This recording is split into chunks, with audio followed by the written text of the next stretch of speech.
harassing the police every single day. This took place at the Speedway on Lee Boulevard. Beaten while trying to make an arrest, and the whole thing is caught on camera. The Night Beat's Zach Oliveri walks us through what happened as we wait for an official report from the Lee County Sheriff's Office.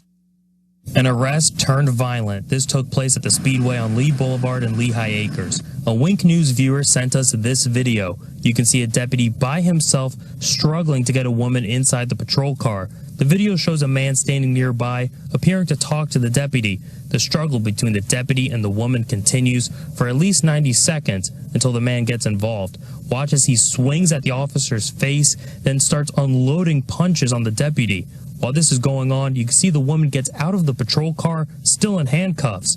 The video pans away, and when it comes back, it shows the deputy, who was alone, using his taser. He tases the woman, who falls face first on the concrete, and then tases the man on the ground. Richard Michna says what happened at this gas station isn't right. I know the cops are doing their job. You know what I'm saying? That people should know when to stop. You know what I'm saying? But they don't. People don't think. They don't think of the actions first. And Lee County deputies did confirm that both people involved have been arrested. This is still under investigation. We reached out to the gas station. They told us no comment. We are still waiting for the official arrest report and the entire story about what happened.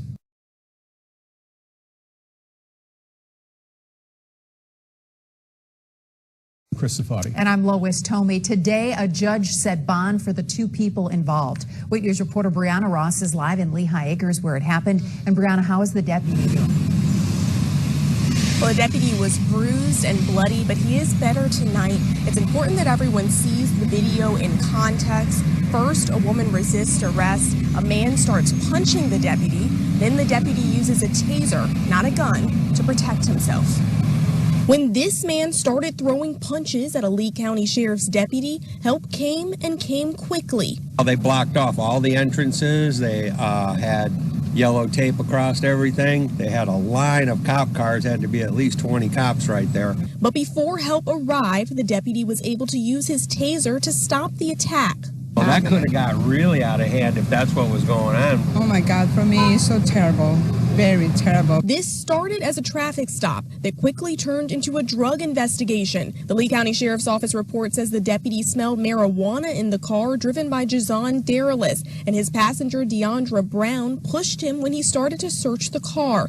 The video shows Brown resisting arrest as the deputy tried to put her in the back seat of his cruiser. That's when Deralis started throwing punches over and over.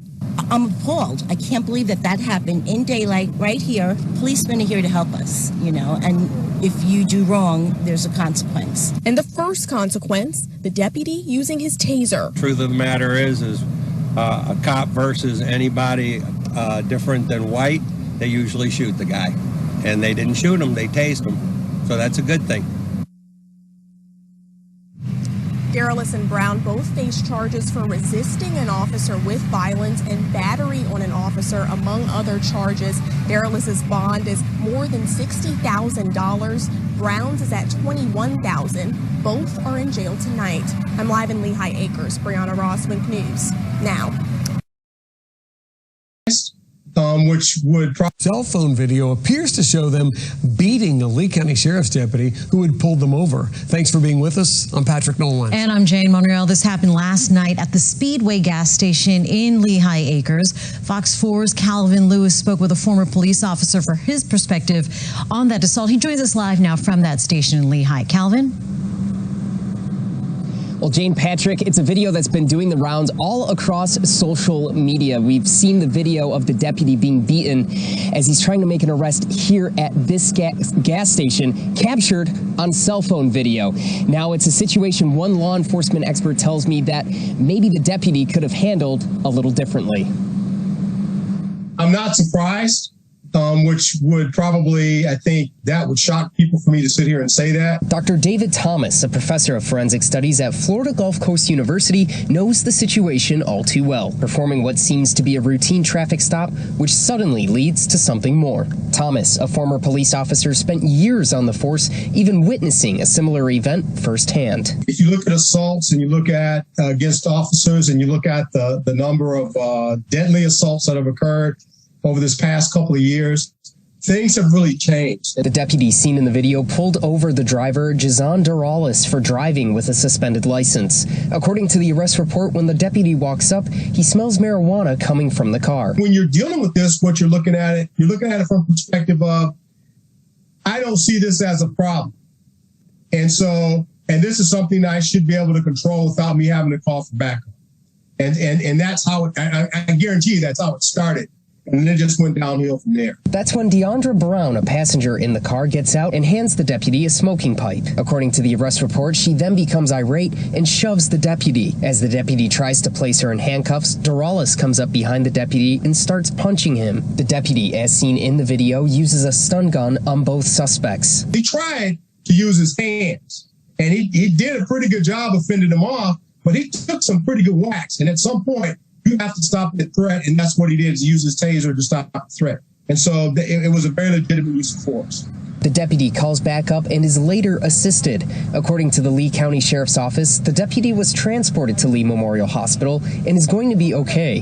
But what happens moving forward? If they are trained properly, and if their readiness is at a particular level where it should be, I think it's the norm, that they should always expect the unexpected. And for those who witness such an event, there is something they can do. They can pick up the phone and dial 911 and say, hey, this is the location. So if nothing else comes out of this, and people need to understand that that's probably the greatest service they can do to law enforcement when they're involved and they see an incident like this. Now, Brown and Duralis are both facing charges of resisting an officer with violence, as well as a battery on an officer. For now, reporting live in Lehigh Acres, Calvin Lewis, Fox 4.